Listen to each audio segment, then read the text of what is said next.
Welcome to the collocation in the IELTS test lesson. Now, this refers to words, often two or three, that are commonly placed together. There may be grammatical reasons for this, but there may not be. It may be that through long-term usage, it just sounds correct. It is one of the most important things to understand and practice when you learn the English language. Here is an example of some common verb-noun combinations to illustrate. To make the bed, to make the money, to make a noise, to catch a cold, to catch a bus, to catch a fish, to come late, to come on time, to come to a decision, to do homework, do the shopping, to do nothing.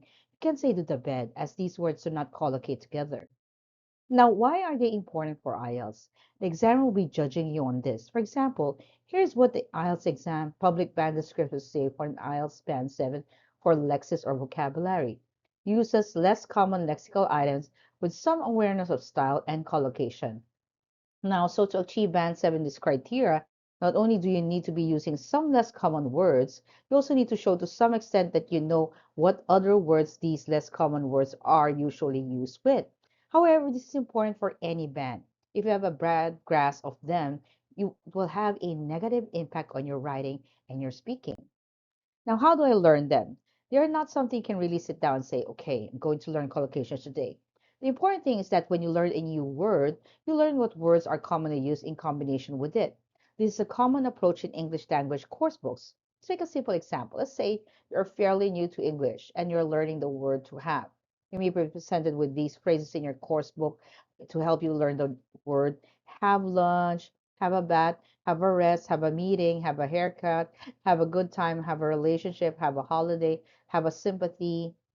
And then you are not just learning the word have, you are learning chunks of language. You're also learning words that are usually used with the word have. Learning words this way is much more effective than learning words in isolation. If you learn words on their own, you're sure to make mistakes when you try to use them in sentences.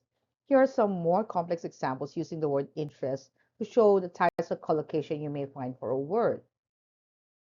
So you have adjective plus interest, like considerable interest, deep interest, great interest, historical interest, long-term interest, musical interest, vested interest, financial interest, business interest.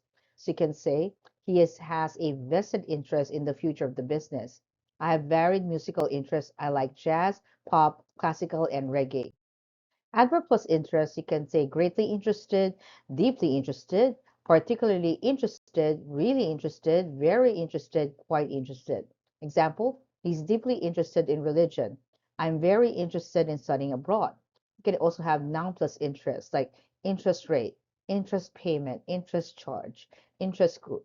Example, there are political interest groups in my country that want to change the constitution. You can also have preposition plus interest, like out of interest, for interest, of interest. I had never heard of the film before, but I went to see it out of interest. Interest plus preposition, like interest among, interest from, interest in. The speech generated interest from many people. You could also have verb plus interest, like take an interest, have an interest, show an interest, lose interest, attract interest, generate interest, spark interest, be of interest, maintain interest, share an interest, pay interest. Example, I started learning to play the guitar, but I lost interest very quickly. My friends and I share many interests, so we get along very well. So as you can see, there are many words that have commonly used with interest in different contexts. It's hard to use the wrong words with it. This will be very noticeable. If you say this, for example, it will be very obvious to the examiner that it's wrong.